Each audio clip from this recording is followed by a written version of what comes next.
जलते हैं, लेकिन कहे कुछ नहीं पाते। परमात्मा की माया देखिए। एक दिन की बात है, महाराज उत्तानपाद अपने मित्र के वहां गए थे। सायंकाल भोग की वेला हुई।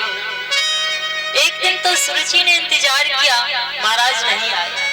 दूसरे दिन मानो जिस प्रकार से संध्या हुई, दरवाजे को बंद करवा दिया और अंदर आराम से रैन चैन से विश्राम करने लगे। महाराज का रथ आया, थोड़ी रात्रि हो चुकी थी।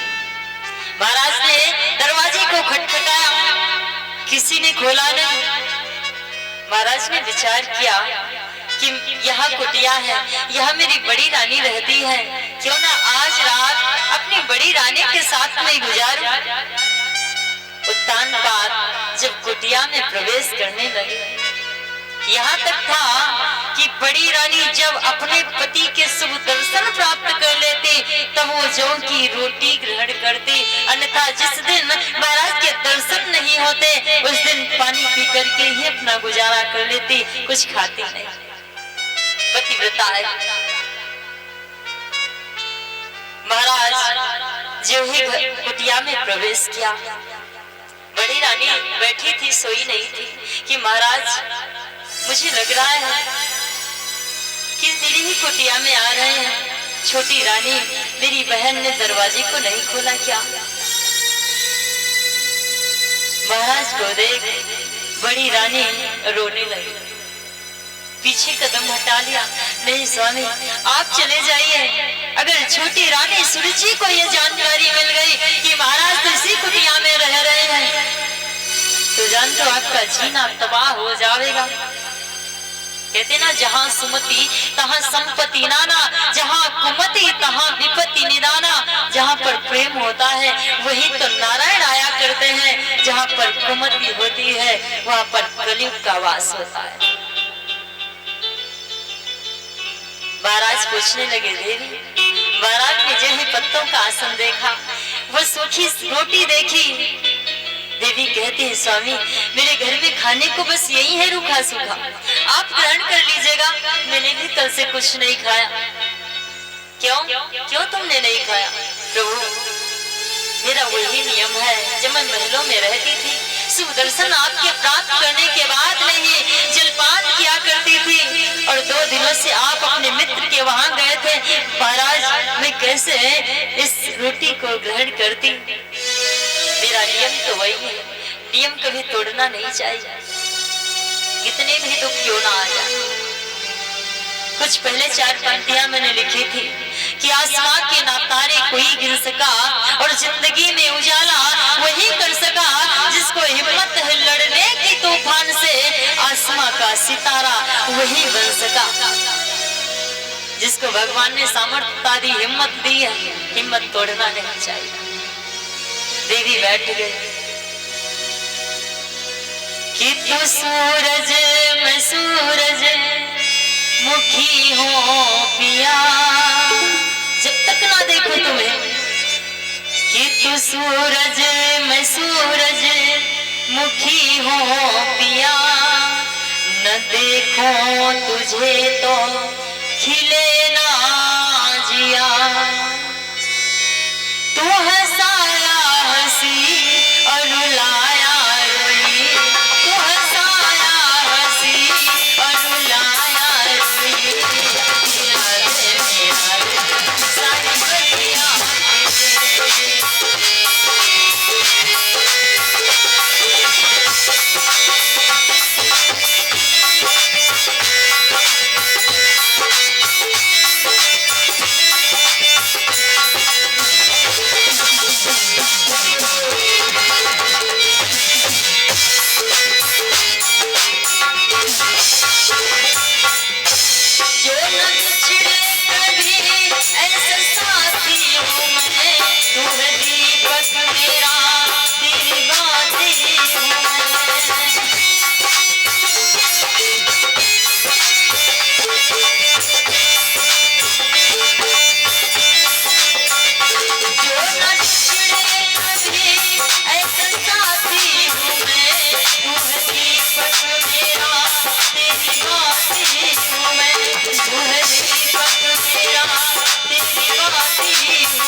हंसाया तो मैं हंस लिया इसी कुटिया में। अगर आपने रुलाया, आपने रुलाया नहीं, बल्कि आपको देख करके, आपकी इस पीड़ा को देख करके मेरा ऐसा कोई दिन नहीं हुआ जो इस कुटिया में मेरे आंसू ना बहे हो।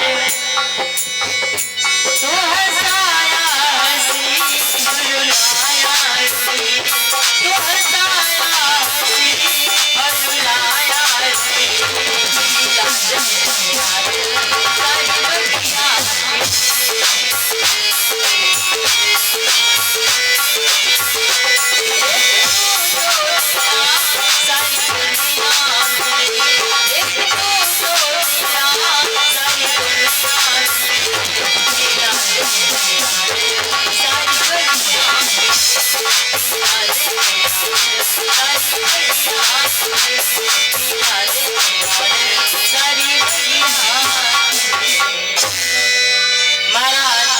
वही विश्राम कर दे।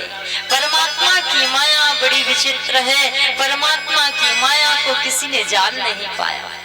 छोटी रानी गर्भवती थी, भगवान की माया देखिए। सुखदेव जी कहते हैं बड़ी रानी भी गर्भवती। समय व्यतीत हुआ, एक एक पुत्र का जन्म दोनों ने दिया। बड़ी रानी का नामकरण संस्कार बच्चे का नहीं हुआ। छोटी रानी के बेटे का नामकरण संस्कार बड़े धूमधाम से मनाया गया, जिसका नाम उत्तम रखा गया। बड़ी रानी अपने बेटे को लिए बैठी थी। भगवान को अच्छा नहीं लगा।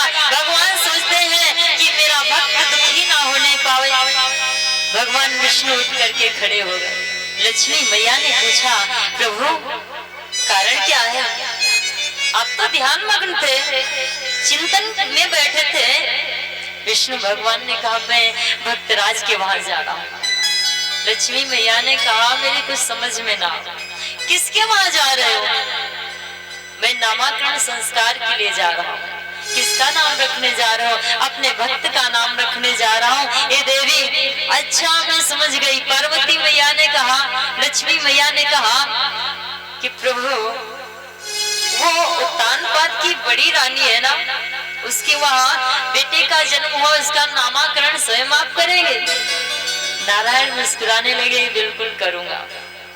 तो अकेले नहीं जाओगे, अकेले जाओगे तो पार नहीं पाओगे। क्यों? क्योंकि वो पतिव्रता स्त्री है। किसी भी पुरुष, किसी भी साधु को बिना इजाजत के कुटिया में प्रवेश नहीं देगी, और देना भी नहीं चाहिए। घर में अगर अकेली अवस्था में है माताएं बहनें, तो भले ही नारायण साधु का वेश बनाकर क्यों ना आया हो, घर में प्रवेश ना दे, ये वर्जित कहा जाता है। घर में पिता ना हो, घर में पति ना हो, आप अकेली अवस्था में हो, चाहे ब्याह हो चुका हो, चाहे आप कुंवारी हो, किसी भी हाल में हो, लेकिन घर में कोई भी सदस्य अगर पिता नहीं है तो घर में प्रवेश देना भी वर्जित माना जाता है।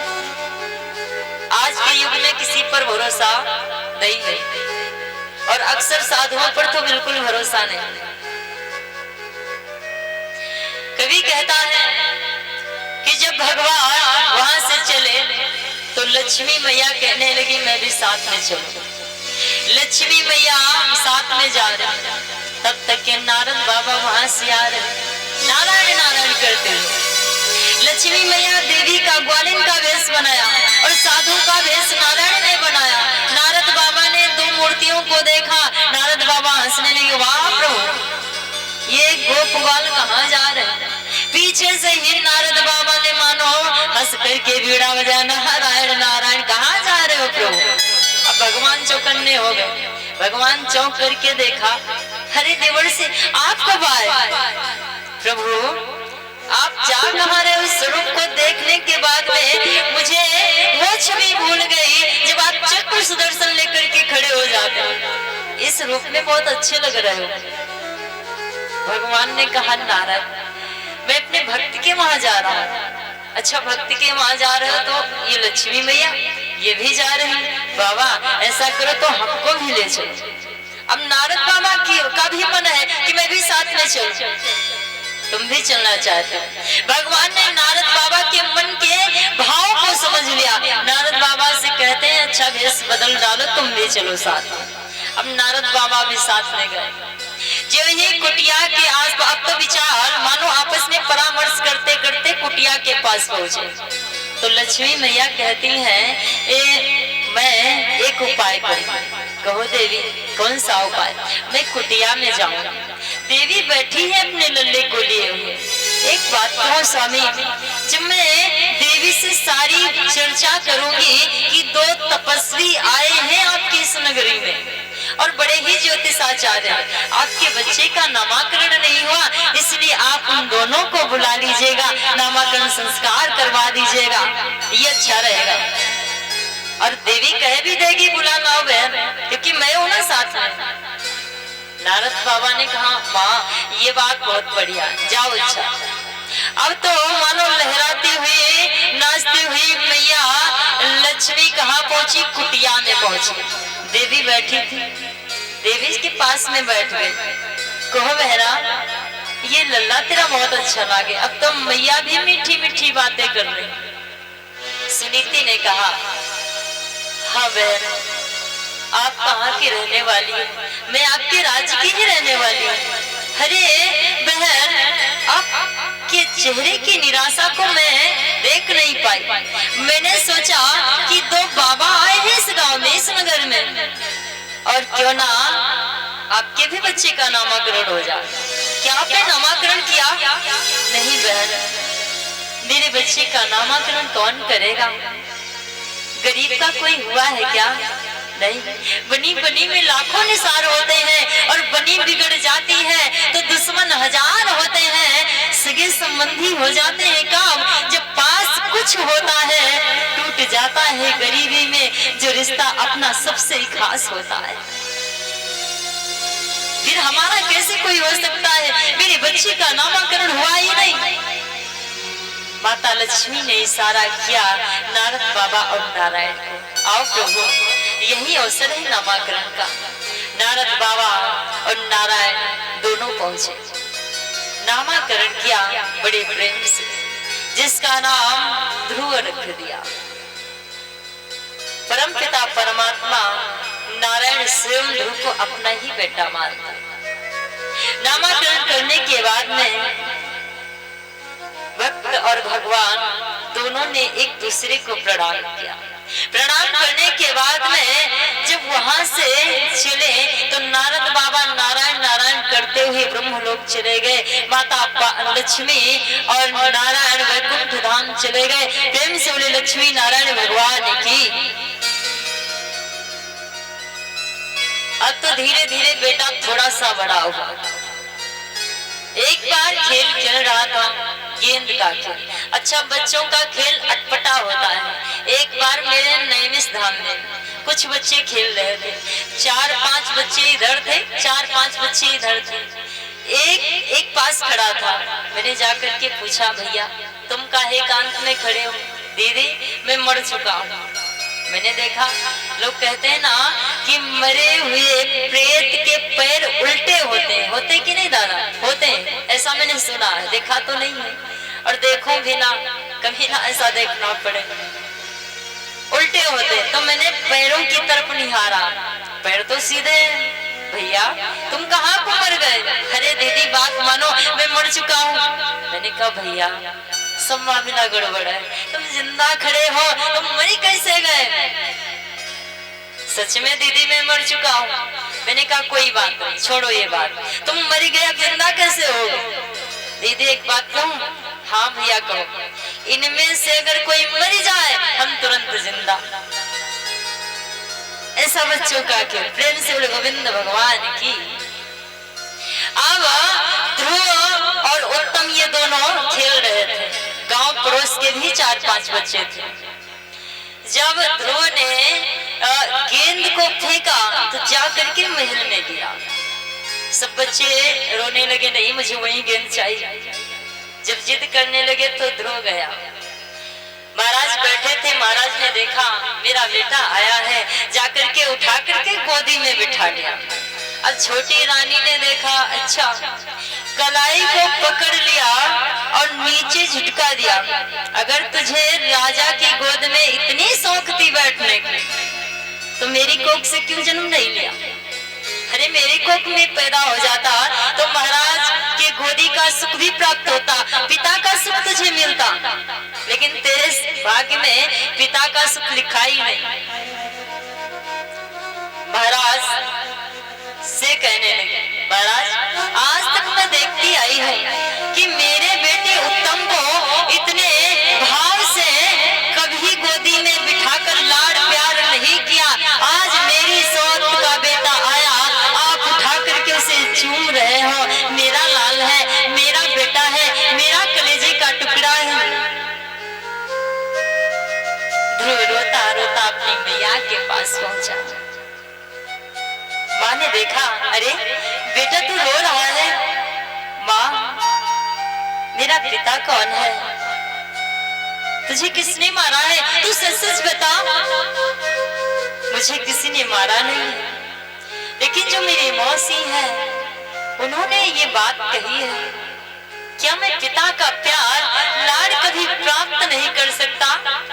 माँ कहने लगी, अरे बेटा तू किस पिता की बात करता है? अरे इस पिता की बात छोड़, तू उस पिता की खोज कर जो जगत का पिता है। अगर उसका साक्षात्कार हो जाएगा तो तू पिता के प्यार का भूखा नहीं रहेगा। उस राम को खोज, वही तो तेरा पिता है। इस संसार में कोई तेरा पिता नहीं है। माँ, ये गांव के लोग कहते हैं कि उत्तानपाद मेरा पिता है। बेटा हाँ है तेरा पिता, लेकिन उस पिता के आगे ये सारे पिता मानो हल्के हैं। जन्मदाता तो हो सकते हैं, लेकिन भाग्य विधाता नहीं हो सकते। दाता एक ही है, दाता मेरे राम जी भिखारी सारी दुनिया। वो पिता कहाँ रहता है मैया? कड़कड़ में है, हर जगह व्याप्त है। तो खोज तो सही। रमते हैं रोम रोम में श्री राम वही। राम तो जगत नियंता, जगदाधार, जग का पालनहार है। उसके बिना कोई तर नहीं सकता। ध्रुव कहता है, माँ मैं उस पिता की खोज करने के बाद ही वापस आऊंगा। 5 वर्ष का बेटा आज माँ को प्रणाम किया, चरणों को स्पर्श किया और चल दिया राम की खोज के लिए। मैं पिता से मिलने जा रहा हूँ, मैं अपने पिता को प्राप्त करूंगा। रास्ते में कांटे पड़े। नारद बाबा ने देखा, अरे ये छोटा सा बेटा वही है जिसका मैं नामकरण करने के लिए गया था। मुझे तो जा करके इसे पूछना चाहिए। राम बेटा जा रहा कि सीता राम सीता